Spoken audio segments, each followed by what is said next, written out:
seen émission pencum Senelec ajjuma bii fukki fan ci weeru décembre 2021 dina wéyal waxtaan wu am solo yi nga xam ne amaloon na ko mu jëm nag ci cartographie maanaam jëmmal lii di agence yi am ci biir Sénégal waaye itamit liggéey yi nga xam ne moom la ñu fay amal mu jëm ci lu mel nii soo amee lu la metti taxaw biñ la ci war a taxaw waaye itamit lépp luy xibaar ñii di clients yi mën cee jot li wund waxtaan wi nag mooy wax leen daal yu bees yi nga xam ne Senelec jël na ko ngir képp koo xam ne am nga soxla foofule ñu mën la cee taxaw ni mu waree ki fas yéene waxtaanee loolu nag moo di madame Naar Bar Niang di chef service contrôle pratique et procédure ci direction bu Senelec ak monsieur Pape Alia Fall di chef service technique bu Rufisque ñooy ñëw feggoo ak Adama Ndione ñu waxtaanee prise en charge maanaam képp kuy clientu Senelec taxaw bi war ci yow bu ko kenn wute di ngeen ci mën bokk su ngeen wootee ci 88 628 98 98.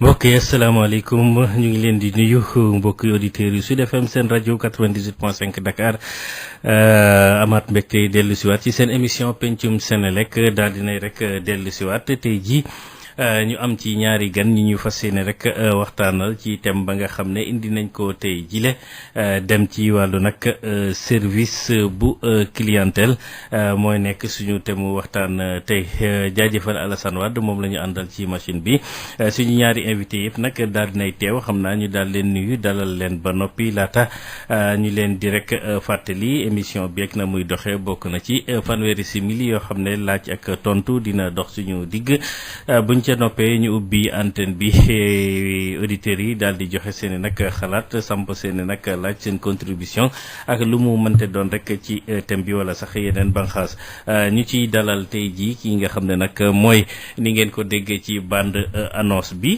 di madame Naar Bar Niang moom moo nekk nag chef service contrôle ak pratique procédure ca direction ba waaye itam ki nga xam ne mooy Pape Alie Fall moom moo nekk itam chef service technique bu Dakar 2 ñu ngi wax chef service technique bu Rufisque waaye chef service technique bu Dakar 2 la xam na dina ci daal di gën a indi ay rek joyanti ñu dalal leen ñoom ñaar ñëpp dooree ko kon ci madame Naar Bar Niang Adja ñu ngi lay nuyu bu baax ci émission pencum Senelec ci sa dellu siwaat waaye itam ñu ngi lay dalal.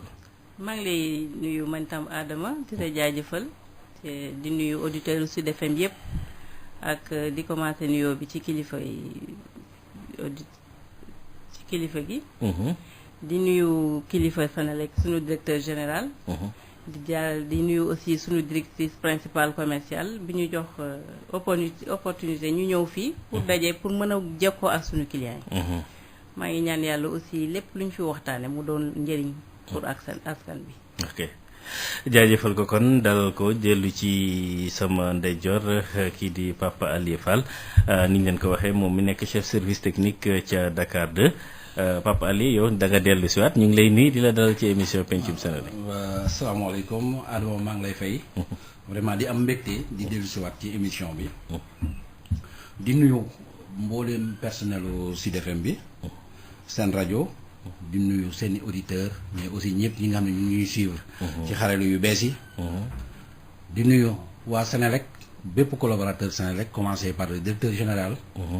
mais particulièrement waa direction commerciale.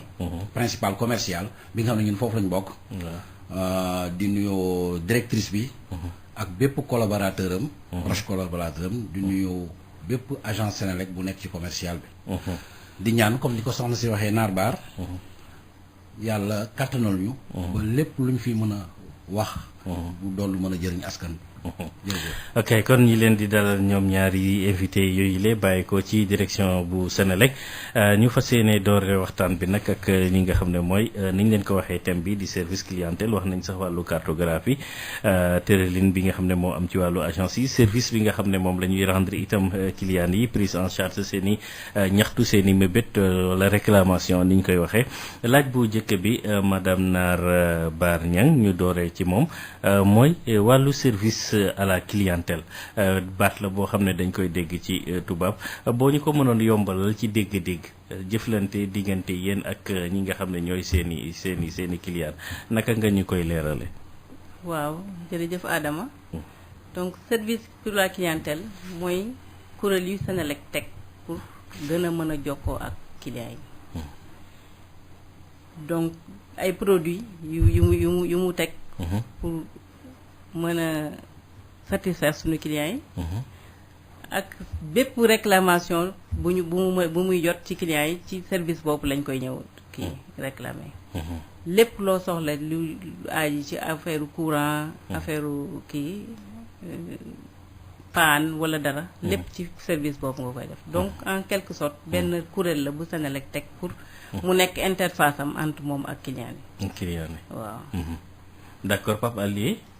waaw mën nañu wax ne service boobu muy wax noonu. kuréel boobu muy wax noonu. moom mooy tax clients yi di mën a communiquer directement ak Senelec. fa la ñuy jooytoo seen mbébét. Senelec aussi fa la leen di tontoo. suñu kontaanee fa lañ koy waxee. safaan ba tamit fa lañ koy waxee. lépp lu ñu soxla daal jokkalante bi diggante ñu nag suñu client. loolu moom moo ëmb ci service clientèle. ñu service client bi lan moo ko composé. waaw léegi. ay nit ñu taxaw la ñuy di xaar nit. woo leen wala mu ngoo ko organisation la. organisation bi Senelec teg. bi nga xam ne dañ ko dénk. direction commerciale. waaw ndax lépp lu jëm ci jënd ak jaay. jokkalante client yi direction principale commerciale moom moo ko yor. donc fa la ñu sur instruction donc. de la direction générale. Direction principale bu commerciale. moom mooy defar politique bi nga xam ne ci la ñuy doxalee commerce bi. moom mooy njënd ak njaay ak li ci toftal yëpp. direction commerciale principale commerciale aussi moom mooy saytu moom mooy surveiller di superviser activités yëpp yi nga xam ne ñu ngi koy def de même que performance yi nga xam ne moom la ñu sant. ndax activité bu nekk réclamation bu nekk am na ay performance yu ñu ci laaj. donc soo waxee ne performance donc am na ay délais de traitement. direction principale commerciale aussi moom mooy élaborer di exécuter politique de lutte contre les pertes non techniques. xam nga courant dafa am courant heure boo ko toggee. transporter ko pour mu dem ci distributeurs yi. ci distribution bi. dafa am ay pertes mais ñaari fànn perte la. bii dañ koy wax ay pertes techniques. bii ñu koy wax ay pertes non techniques. perte technique moom mooy lépp loo togg lu ne. dana am lu ca yàqu. soo jëlee ñangeen yi. soo toggee sa cin ba pare lépp mënul doon ceeb il faut que mu am ay xooñ. wala yu tax ci kii bi noonu la demee ci courant bi. la ngay togg yëpp mënoo ko distribuer. il faut que mu am yi ngay perte loolu moom mooy ay perte technique mais perte non technique moom mooy. gannaaw ba perte yëpp génnee. ba ñu war ko jaay. waratul am dara lu seen. liy ñëw lépp dañ ko war a jaay. suñu gisee ne. am na manquement diggante la ñu war a jaay. ak la ñu togg. loolu ay perte non technique la. donc mën nañ ci jël siwaat pour wax lan moo ko waral. mais daal jàppal na ñaari technique yooyu perte yooyu moo am. perte technique bi moom mënuñ ci mooy. ndax ci defar bi la. mais perte non technique la. ci ñun la ak clients yi. loolu nag politique boobu ñun ñoo koy saytu. mu mel ni dafa dellu ci service clientèle ni nga xam ne noonu lañ ko organiser ci biir Senelec. loolu nga bëgg a wax. waaw loolu noonu la ci organisation bi. dama ñëw transition bi rek. waaw bi nga ma posé rek ma dugal ci organisation bi. waaw donc dernier poñ bi. moom mooy day centraliser revenu yi. donc lépp lu Senelec di dugal ci xaalis. ci njënd. ci jaay. ci ay prestations de service.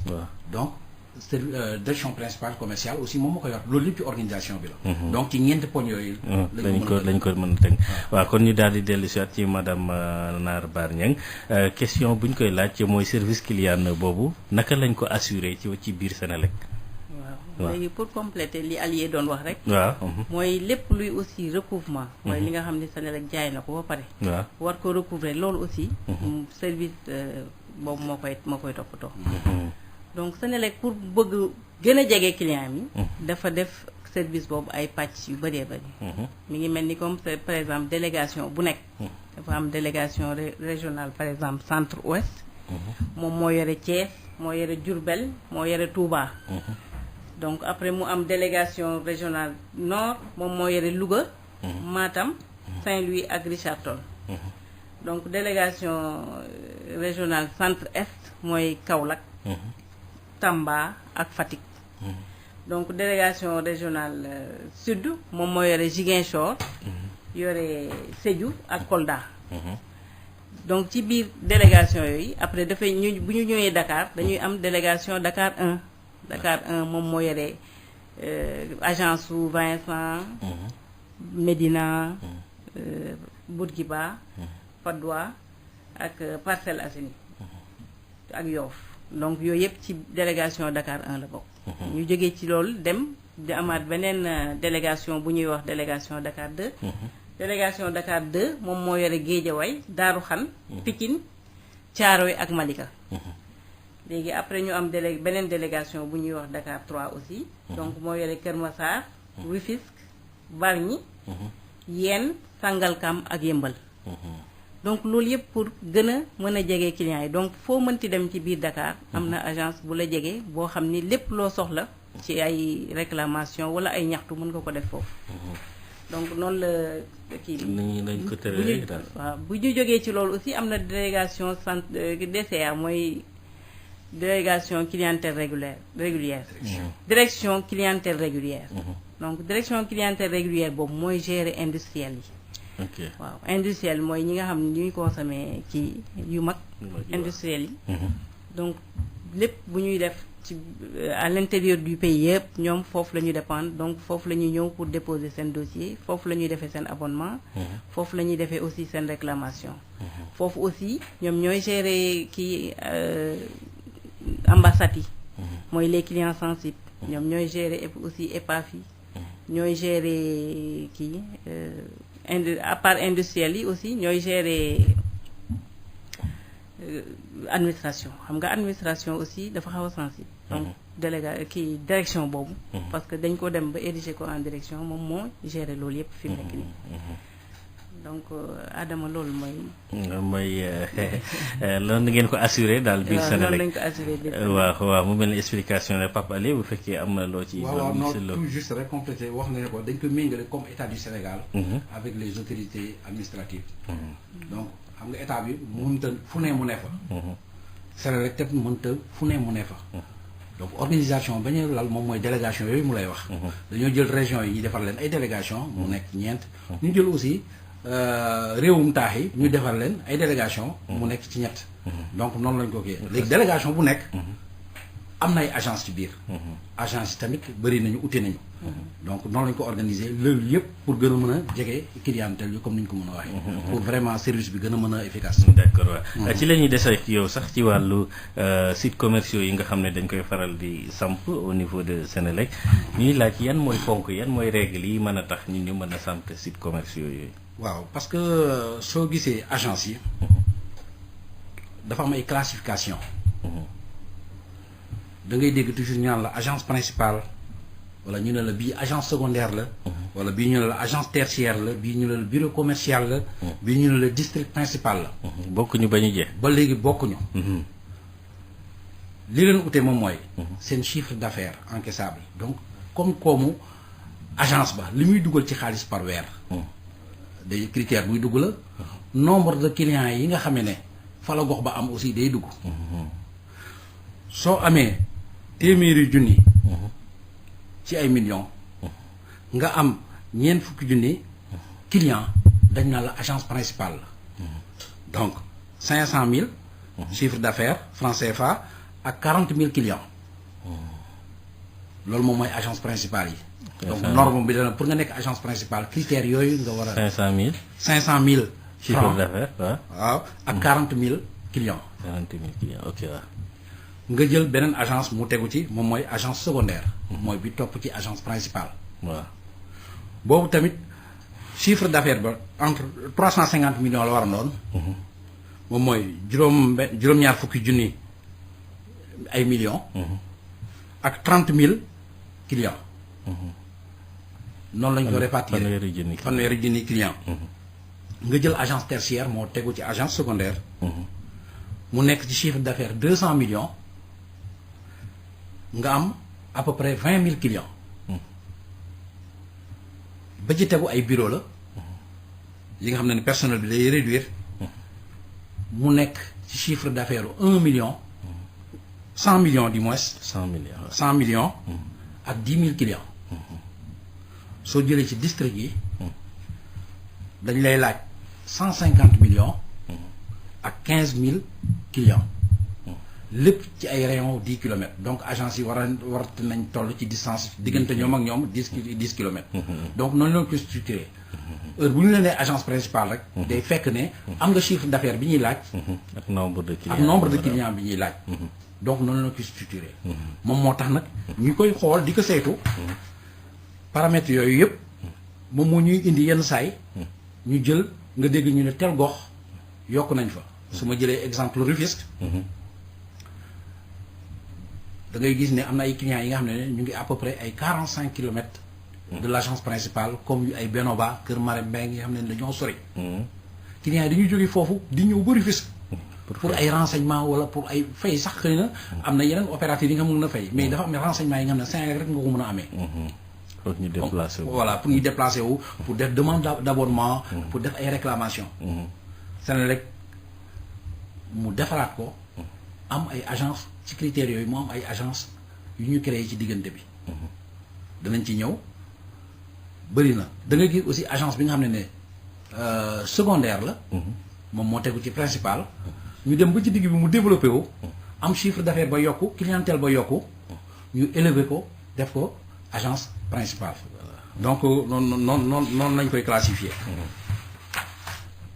soo jëlee bii classification bii passé rek donc agence Sacré-Cœur bii la jege ni moom agence secondaire la woon mais jàllale nañ ko agence principale mën nga jël ay Parcelles Assainies nga jël Mbao ñoom ñëpp gis nga ni muy développé fi nit yi nu ñu baree chaque fois rek su chiffre d'affaires bi yéegee clientèle bi yéeg ñu jël agence bi classifié ko donc noonu lay demee ba ci bureau yi ba ci district yi ba ci agence tertiaire yi képp ku ci matal critères yooyu nga xam ne moom la ñuy laaj rek ñu yéegal la su demee aussi ba développé ñu gis ne rayon yi ngand na lool ñu jël benn bureau wala benn agence samp ko ci digg bi pour yombalal jokkalante bi ak clientèle effectivement donc noonu la bindoo léegi am na laaj bi ma lay laaj xam naa mën naa ñëw ci yow laata may dellu ci madame Naar Ba mooy gox yi nga xam ne gis nañ ne ci wàllu superficie ci wàllu population ay gox yu yaatu la cité woon naa ci mel ni ay Diamniadio jëm côté Sébikotane te ñoom amuñu agence su Senelec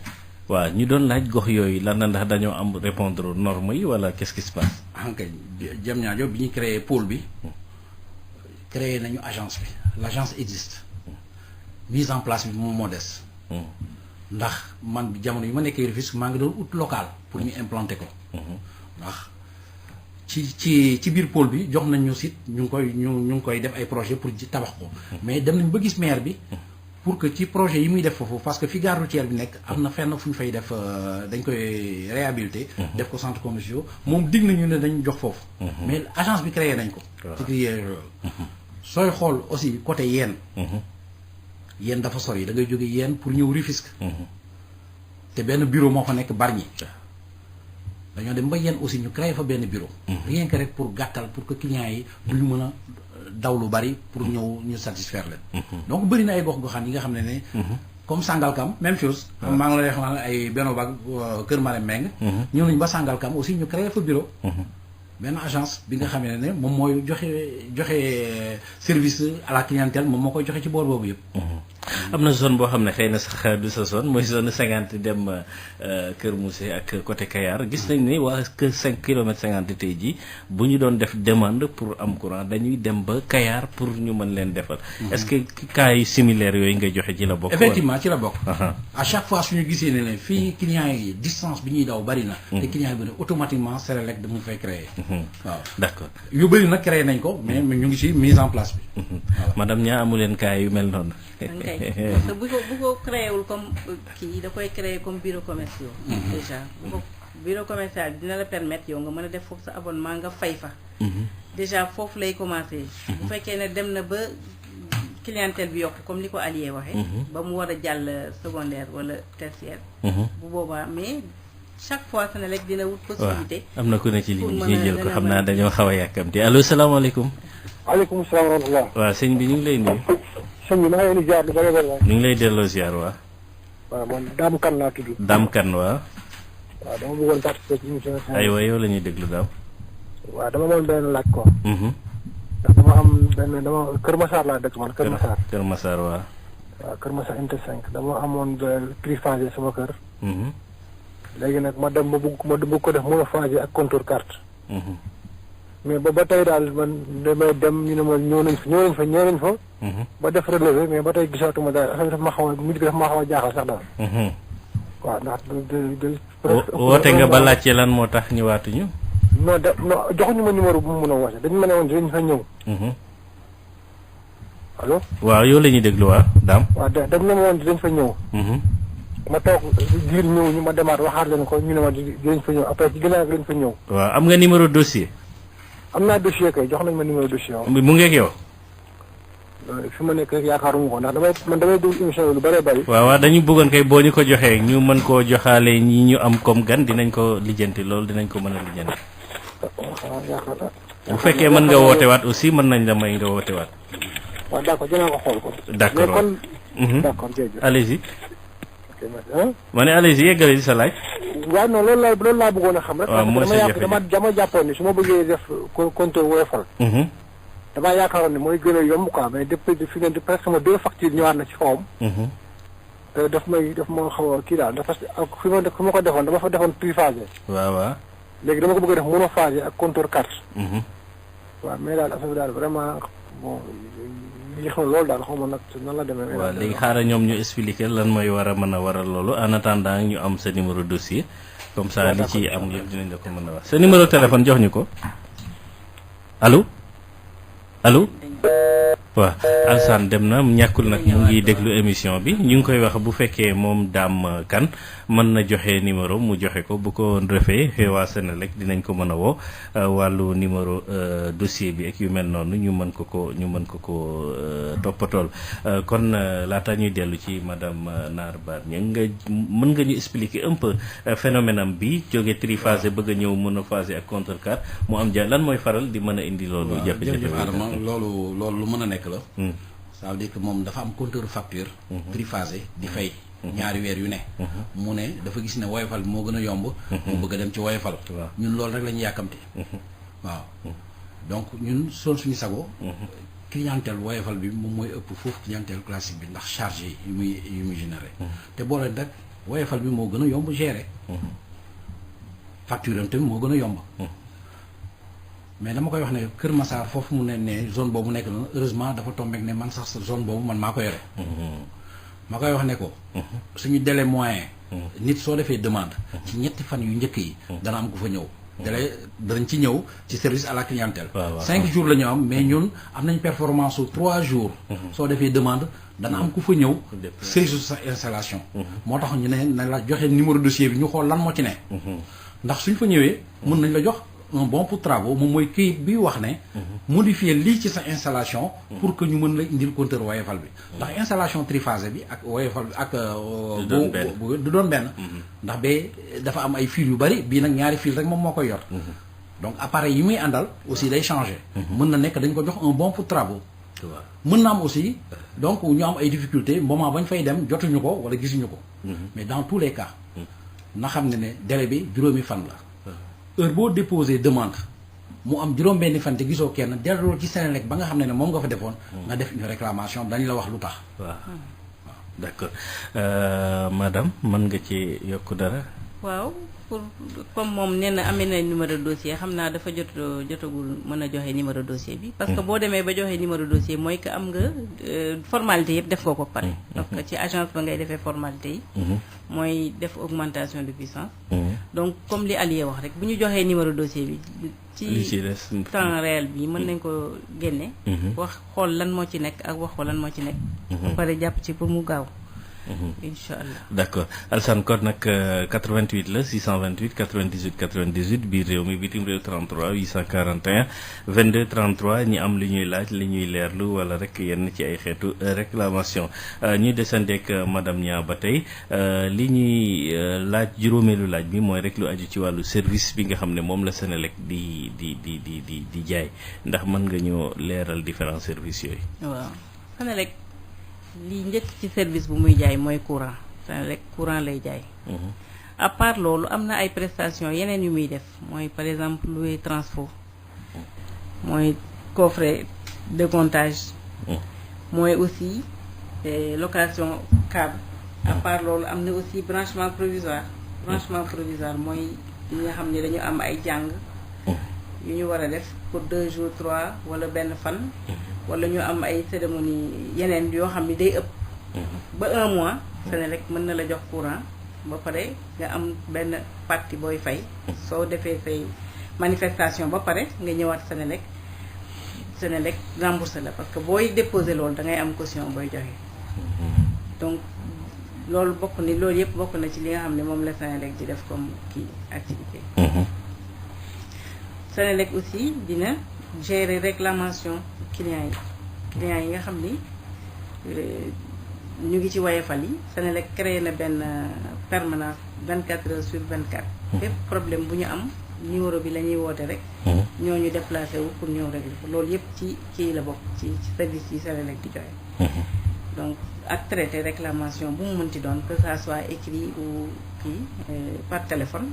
loolu yëpp ci service Senelec la bokk. réclamation moom war ngeen ko bari de. nan ngeen koy organiser ba mën koo saafara. réclamation yi bari na trop mais heureusement que léegi Senelec def na ci ay jéego yu bëree bëri.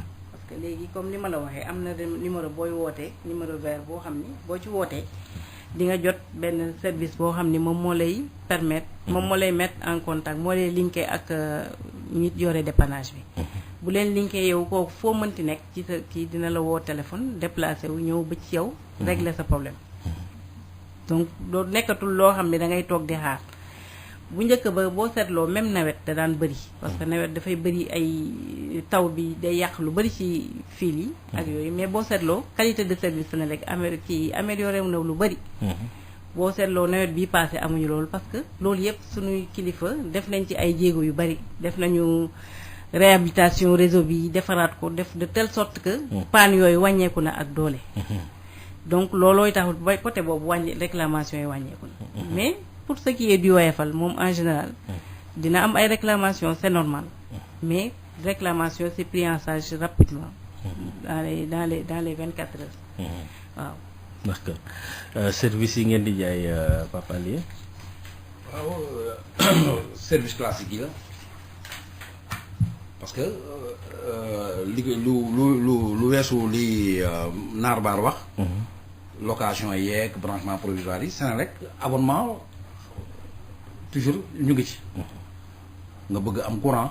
ci benn gox nga ñëw déposer yaa xam gox ba courant ba egsi na wala ki egsi wu fa. yooyu Senelec da koy traité. résiliation moom mooy nga nekkoon fenn bëgg faa jóge bëgg sa tur génn ci compteur ba.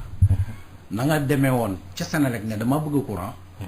bés booy dellu aussi da nga defaat la même chose delluwaat ne man maa nekkoon fii newatuma fa damay toxu ndax ñu mën ko résilier. parce que yooyu yëpp day tax suba problème du am. parce que tant que compteur bi mu ngi sa tur. lu mënti xew yow lañ koy imputé yow mi nga xam ne sa tur moo fa nekk. day Senelec tam day dafay avenant moom mooy nga yokkum doole courant bi. wala nga wàññi ko. wala boog nga changé voltage bi nga nekk 220 wala comme kii li mu doon wax léegi. war a dem 380 wala boog nga am compteur 380 war a dem monophasé. Woyofal donc yooyu yëpp ay service yi nga xam ne lu Senelec di offrir la. en plus réclamation yi nga xam ne moom la Naar Baar doon cité léegi. réclamation yi ñëw taxaw ci tuuti yi ci bari bon ci côté matériel yu yàqu wala yu mel noonu yéen seen procédure ak seen remboursement moom nan lay demee. waaw léegi xam nga ñun dañoo am service juridique. bi nga xam ne lépp li nga xam ne moom mooy contentieux diggante ñu ak suñuy clients yi wala réclamation yu sori yi. ñoom ñoo koy lijjanti.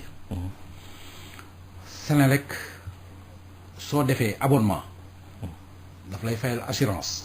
ci matériel yooyu nga xam ne ci puissance bi nga demandé lépp lu matériel bu attan ci puissance boobu rek Senelec la koy assurer moom moo tax assurance bay fay ñu bëri dañuy yaakaar ne Senelec moo yëkkati xaalis jox la mais soo defee sa déclaration ba waa Senelec ñëw fa yebal fa nit ba constaté xool panne yi lu mu doon ak matériel yi yàqu yi ñun dañ koy jébbal service juridique mooy traité dossier boobu yóbbu ko assurance te dans les meilleurs délais assurance da koy fay defe naa jamono yee rek gis nga excuse-moi le directeur général vers Guédiawaye doon remettre ay chèques yi nga xam ne ay remboursement la ay sinistres yu am yu yéen noonu waaw donc loolu la à chaque fois soo amee ay appareils yu yàqu nga yaakaar ne courant bee ko yàq demal def sa déclaration au niveau de la Senelec mais tamit suñu interlocuteur mooy client ba parce que mënoo ñëw fekk compteur jàmbur nga ciy def loolu neex sa matériel yàqu ngay dem Senelec ki muy waxal moom mooy ki nga xam ne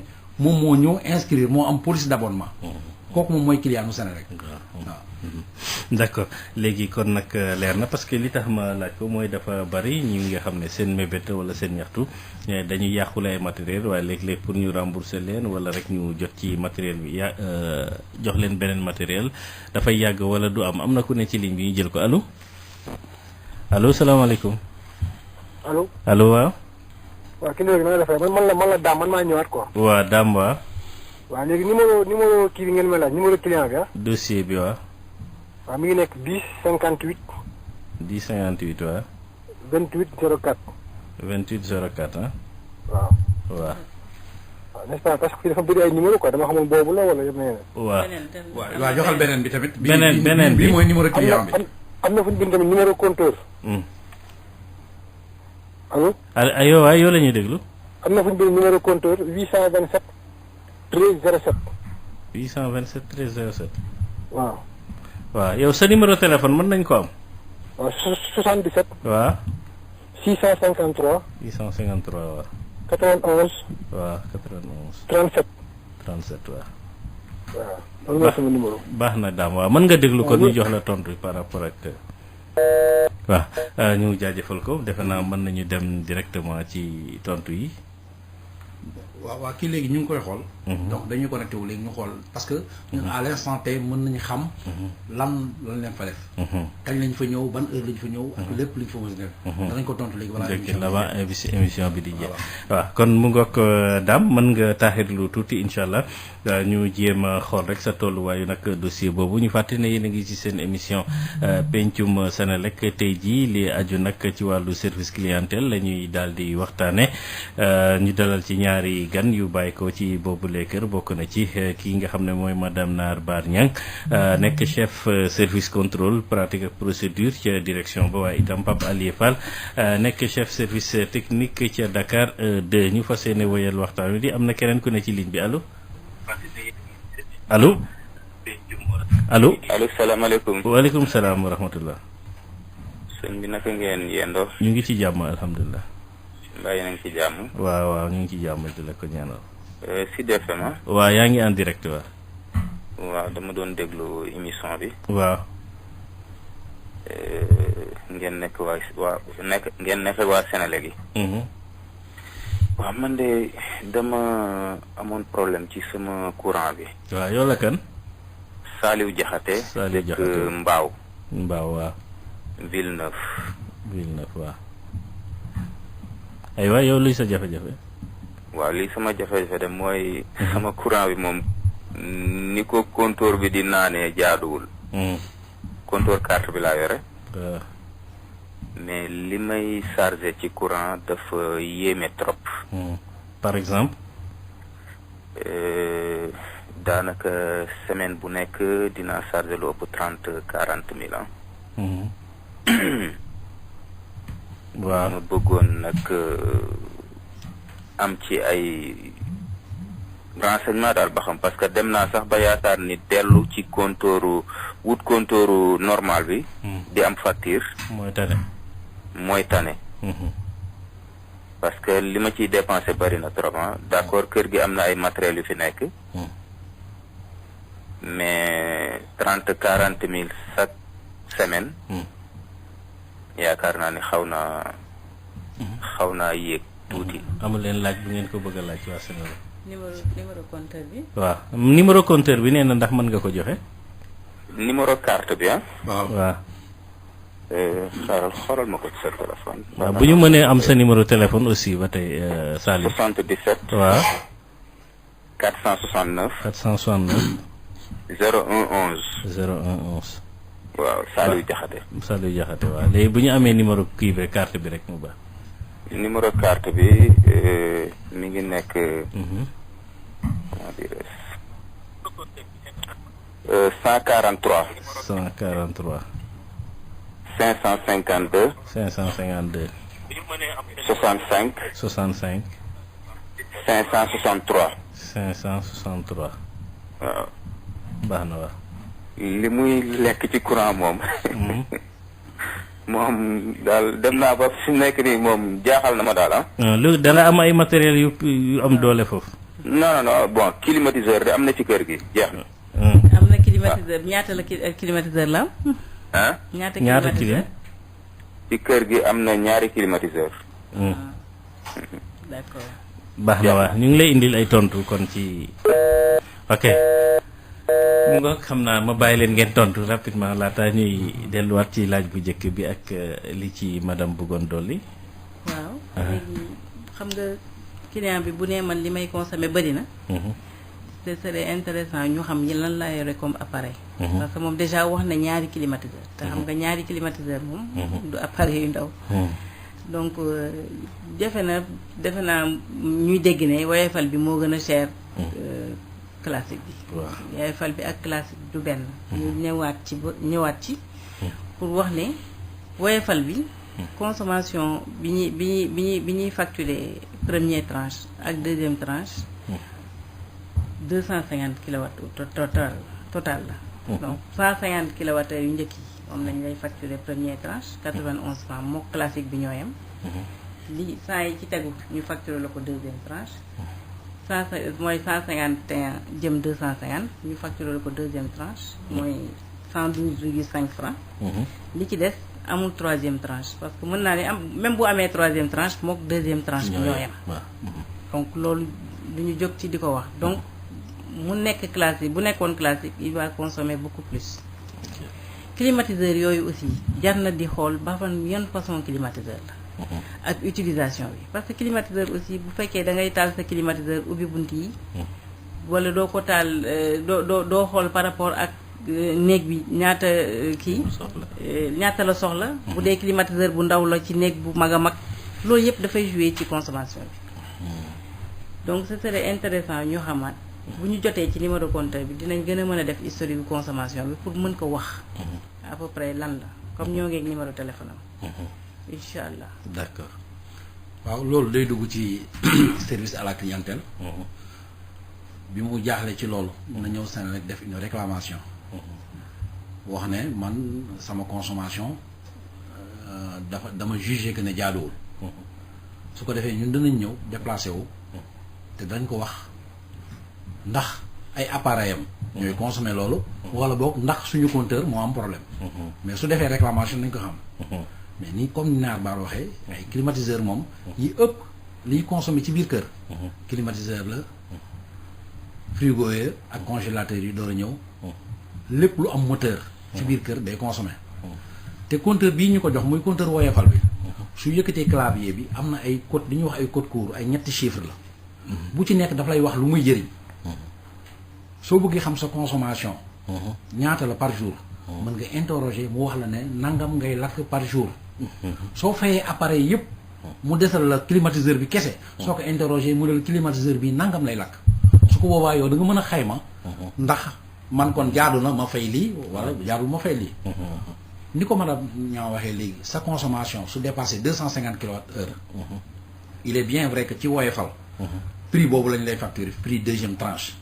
mais dafa am leneen luy dugg mooy da ngay fay TVA parce que yaa ngi ci troisième tranche donc TVA boobu luy wàññi sa crédit la en plus taxe yi ngay fay da ngay fayaale TVA donc loolu yëpp day wàññi sa crédit donc soo ne man jënd naa 30 000 francs fekk na dépensé nga tranche sociale bu yàgg il est bien vrai que li ngay am ci crédit du bari de toutes les manières na dem defi une réclamation ñun danañ ko wax expliquer ko lan moo waral consommation yi su nekkee ci ñun la dañ xam ne suñu compteur la danañ indi yeneen solution su fekkee ne ci moom la ten danañ ko wax ne ko appareil yi moom moo tax ngay consommer te soo wàññee lii wala soo ko gérer nii dana wàññeeku incha allah.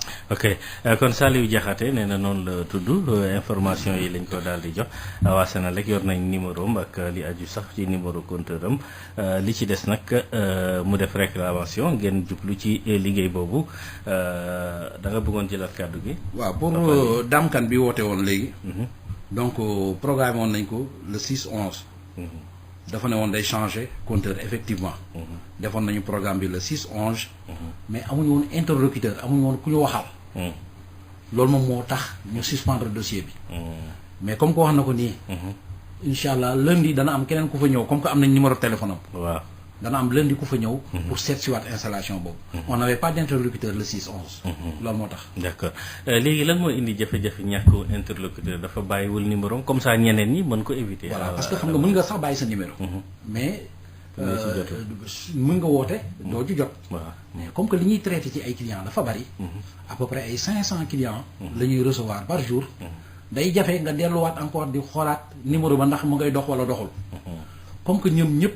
ci règlement bi nee nañu juróomi fan la ñu may pour ñun ñu mën ñëw ci kër ga juróom benneelu fan bi ñu ngi ñaan ñëpp rek nañ delluwaat ci Senelec bi suñu làkkee rek dañ ñu wax lii moo tax waaw mel ni sànq yëkkati woon nga loxo dafa amoon loo bëggoon wax ci kii bu njëkk bi waaw loolu laa bëggoon wax parce que jot nañu information bi ni mu ko jotee noonu laa ko jotee que ni amuñu woon interlocuteur problème bi mooy parfois clients yi aussi dinañ joxe sa numéro téléphone wala ñu yónni nit ki saa mu joxe numéro client bi ci boppam ñu laaj ko téléphone rek mu joxe numéro téléphone am moom ci boppam alors que c'est pas numéro client bi la war a joxe donc loolu aussi bokk na ci ay gàllankoor yi tax bu ñu demee bu ñu ko wooyee mu ni du man wala ñu woo ko ba sonn duñ ko jot donc day jafe pour ñu toog di xaar pour woo client bi pour jot ko parce que parfois loolu day am aussi donc moom comme li ko allié waxee rek bu ñu fa demee dinañ ko bu ci jógee comme ci moom la dépendre directement dina ko toppatoo incha allah d'accord kon 88 628 98 98 allo salaamaaleykum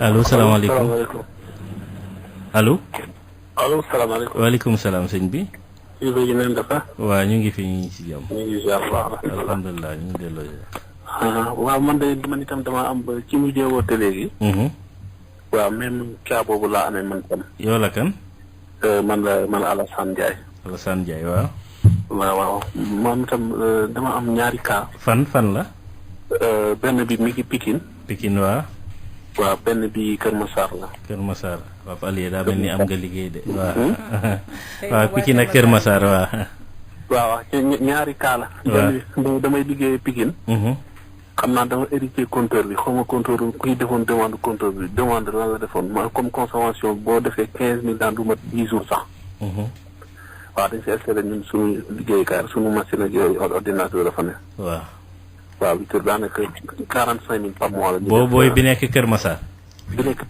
Pikine waaw numéro compteur bi moom mu ngi affaire bi bizarrement daf ma jaaxal lool d'accord waaw beneen bi waaw Kër Massar boobu itam boobu depuis 2019 dama def demande waaye ba tey amul benn réaction dem naa fa gars yi wax dinañ fee ñëw waaye ba tey kenn ñëw fa demande waaw numéro bi sa numéro 77 la waaw 300 waaw 76 85 Alassane Ndiaye numéro dossier bi am nga ko waaw numéro client bi lañ def fii numéro client bi demande ba dañoo def numéro client bi rek lañ def waaw jox ñu ko numéro client bi dañoo def 10 waaw 26 03 78 waaw dinañ la ci indi leeral léegi wax la ni ngay jox la orientation incha allah laaj boobu ok jaajëfal ko kon moom Alassane Ndiaye kon mën nga ñëw ci laaj bu njëkk bi defe naa mooy laaj bu njëkk bi moom dafa ni def ci société am na ku ne ci ligne bi ñu jël ko allo salaamaaleykum waaleykum salaam wa rahmatulah wa barakaatu. waaw sëñ bi ñu ngi lay ziar. Adama ñu ngi lay ziar lu bari seen xarit El Hadj Alioune Fall Sud FM. Alioune Fall waaw. naa cate naa waaye ñu ngi rafetlu émission bi di ci bég bu baax. di dëggal ñooñu fi toog li ñuy wax. même service dépendance bu fekkee ni yow voisin bi da ngay dimbali dëkkandoo bi ñaare. di nga baax bay jël sa numéro envoyé ko ci numéro boobu mais bu baax client bi lay concerné. Senelec di daal di jaxasoo yow mi woote woon rek yow la ñuy daal di woo directement interpellé la. kon client bi bu fekkente ni daa soxlaa ci courant. nay jéem a wut crédit ci portable boppam parce que dinay dimbali waa Senelec ci loolu. bon ñu ngi kontaan ci vraiment tolérance beeg yooyu mais nag am na lu ñu xawoon a métti tuuti. mooy. maanaam daal facture yi léegi dañ koy xaw a jot tardivement. bu fekkee jamono tàngaay yi xam nga ñun silmaxa yi fekk mu cher. daanaka daal date de paiement bi ak heure bi ñu koy jotee presque ay 6 jours lay doon wala 7 jours. waaw loolu daal xaw na noo dal ci kii bi. waaw xam naa nag jamono xat rek. waaye nag ñu jàppat ko ba xam ndax bu ñu ci mën a dimbali. parce que bu ñu ko mënee maanaam un mois moo gën soit ñu am 20 jours sax. su ko defee dee fexe nga mën a dëbbal ba mën koo taxaleeg yooyu daal. waaw wax nga dëgg waaw bu dul loolu nag ñu ngi leen di gërëm bu baax ci station bi ñuy def ci gàddaay gën a noo jege. service dépendance ñu ngi suñ disponibilité saa yu leen wooyee ñu ñëw. wax dëgg yàlla daal ñu ngi taxaw bu baax loolu rek moo ñu xawoon a métti ñu ngi leen di maa ngi nuyu sa invité yooyu yëpp. jërëjëf Aline. jërëjëf Aline Fall waa kay. di gërëm suñu technicien ak Alphane Wade. waaw de jërëjëf waa kay. ngoog kon je pense que allez-y. ok jërëjëf Adama. donc kii di Alassane Ndiaye moom dafa ni Pikine dafa am société seen société bu ñu ñëw. fekk fa benn compteur ñu commencé di ko utiliser. ñu ngi cher li ñuy jël cher na loolu. loolu moom dañ koy conseiller rek mu demaat Senelec pour def abonnement ci turam. parce que moom compteur ba mu fa fekk kooku abonnement bi moom moo joxe ay appareils yu mu soxla ak puissance bu mu soxla. donc puissance boobu moom lañ ko jox. donc moom par rapport ak puissance bu mu bëgg. dafa war a dellu Senelec def abonnement bi ci turam. pour mën a permettre ñu changer puissance boobu parce que loolu mën na nekk source buy tax ñoom ñuy consommer lu bëri. parce que bu dee professionnel moyenne puissance dafa am moyenne puissance am professionnel petite puissance. bu fa fekkee professionnel moyenne puissance alors que moom soxlawu ko facturation bi du benn. donc loolu lu mat a bàyyi xel la moo tax ñëw rek fekk compteur sur place nga commencé di consommer. loolu ay erreur la. man ne yàgg ngeen ci alerté waaye ba léegi phénomène bi mu ngi am. mi ngi am donc loolu lu mat a éviter la. donc loolu lañ koy conseillé ci côté boobu. mais demande 2019 bi moom liñ ko consulté léegi wax nañu extension la.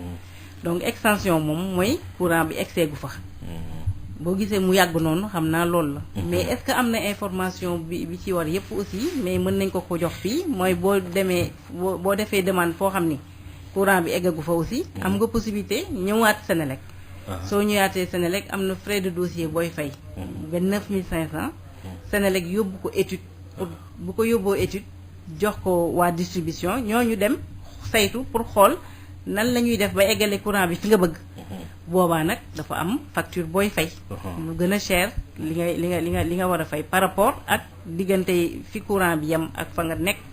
distance boobu donc ñaata poto la soxla ak yooyu donc loolu deuxième cas bi mooy demande bi nga xam ne nee na depuis 2019 la demande boobu extension la. donc bu jekk woo rek pour fay extension bi mën na dem Senelec def fay frais de dossier 29500. pour ñu yóbbu ko ñu ko war a yóbbu. étude pour mën ko toppatoo ba mu mën a am courant. incha allah d'accord waaw. allez-y Papa Ly. donc effectivement extension. mel na ni amaat ngeen beneen appel allo salaamaaleykum. salaamaaleykum. waaleykum salaam waaw. waaw sëñ bi ça na nga def. waaw ñu ngi fi ñu ngi ci jàmm waa. ça va alhamdulilah dama bëggoon woote participer ci émission bi. waaw yaa ngi en direct waaw yow la kan. voilà jërëjëf di rafetlu seen émission bi. vraiment di leen féliciter. waaw man dama bëggoon laajte affaire mooy kii wu compteur wu kii mooy triphasé yeeg monophasé yi. waaw parce que ñun dañu installé triphasé. mais j'ai comme l'impression que moo gën a mooy gën a cher que triphasé yi. léegi ma bëggoon mu ñëwaat ci indil ma ci leeral lan mooy différence entre. triphasé ak monophasé waaw yow la kan. man la Ousmane. Ousmane lan la yore Ousmane Seck waaw. nee na lan nga yore. triphasé compteur triphasé. waaw sëñ Ousmane. waaw compteur triphasé bi lan lay dawal kër la wala usine la. wala kër la waaw. waaw yan appareil nga yor foofu. clim laa yor clim. climatiseur frigidaire. waaw loolu la yooyu laa fa yor. waaw jërëjëf sëñ bi donc triphasé avantage bi moom mooy. waaw su fekkee ne da nga bëgg da nga am ay appareils yu bari. waaw. triphasé déjà moom mooy ñetti phase. waaw. buy ñëw sa biir kër ak benn neutre ci langage yu technique bi. waaw. day tax soo amee ay appareils yu bëri ci sa biir kër. mu bañ a am ay baisse de tension. phase yi dañ koy répartir ci appareils yi ba nga xam ne bu ci nekk day fonctionner normalement. monophasé nag ñaari fil dong la. su appareils yi bëree sax mën na générer ay baisse de tension.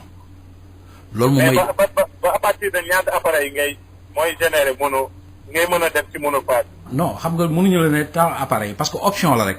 nit ki mën nga sax bëri woo ay appareils ci biir kër mais nga opté pour defar un triphasé xam nga mais lan moo am importance. nombre facturation bi parce que su fekkee ne appareil yu yemambaay nga am frigo lampe xëy na sax ak benn climatiseur. dañ lay defal 10 ampères moom mooy le minimum. 10 ampères boobu ni ñu koy facturer ak ni ñuy facturer monophasé bi benn la. benn tarif bi la. mais soo amee lu ëpp loolu rek dañ lay defal 15 ampères jëm kaw. su boobaa nag tarification bi day changer. kilowatt heure bi day changer. léegi nag moom yan appareil moom nga déclaré loolu moom mooy problème bi. parce que xam naa ne su nekkee ne benn clim kese la ak ay ñoom. non ñaari clim la ñaari clim voilà ça dépend aussi ci puissance su clim yi ngay dawal. ay 50 la voilà donc sa puissance moom soo xoolee ne 15 ampères moom moo ko mën a dawal.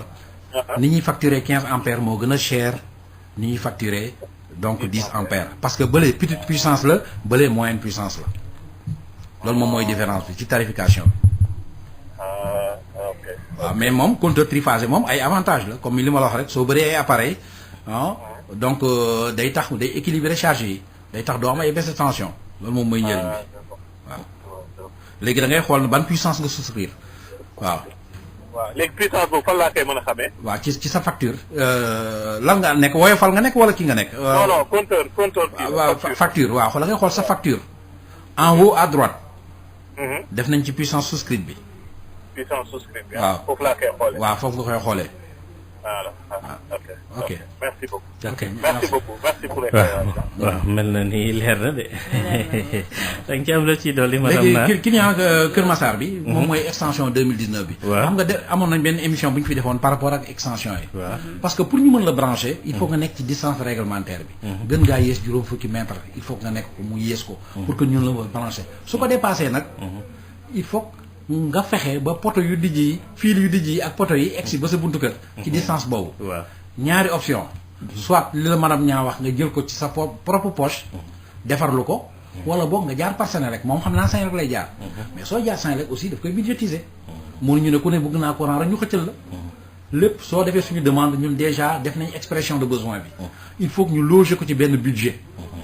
budget boobu nag tant que motagul duñ la ko mën a defaral xam naa loolu moo tax xaar bi yàgg. léegi nag su fekkee ne moom am na ay moyens. na ñëw mu fay ay frais de dossier. ñu defal ko étude. ne ko devis bi nangam la. soo ko fayee ñu fexe fii lii nu mu egsi sa buntu kër ñu mën la tegal compteur bi. ok waaw baax na am na ku laaj aussi nee na daal jaajëfal na li seen liggéey sax waaye nee na wàllu facturation yi daal dafay xaw a tardé ci ñoom léeg-léeg délai bi laataa ñu koy jot li ciy des lu bari. waaw jamono yi weesu moom. vraiment bu amoon nañu tuuti problème facturation facture yi daan nañ ci yeex a jot. mais il y a 2 mois ngi nii vraiment ñu ngi teel a joxe facture yi léegi. waaw 2 mois yi vraiment ñu ngi teel a joxe facture yi. donc problème boobu la ñu amoon. mais léegi je pense que ça va te dina gën a amélioré wu. actuellement ñu ngi lancé nañu appel d'offre bi pour gën a am koo xam ni moom. ba da ngeen amatul ay agent yi dem ci yóbbu affaire yi. non léegi am na ba léegi xam nga dañ ko am yeneen agent mooy dem ñu dul am na ñuy déposer facture yi. am na ñuy ay prestataires yoo xam ne pour loolu moo tax ñu nekk. ñoom ñooy déposer facture yi Senelec léegi. d'accord mais ci édition ba la daan am problème. ci édition bi moo amoon problème jamono yi weesu mais macha allah léegi macha allah ñu ngi koy éditer à temps.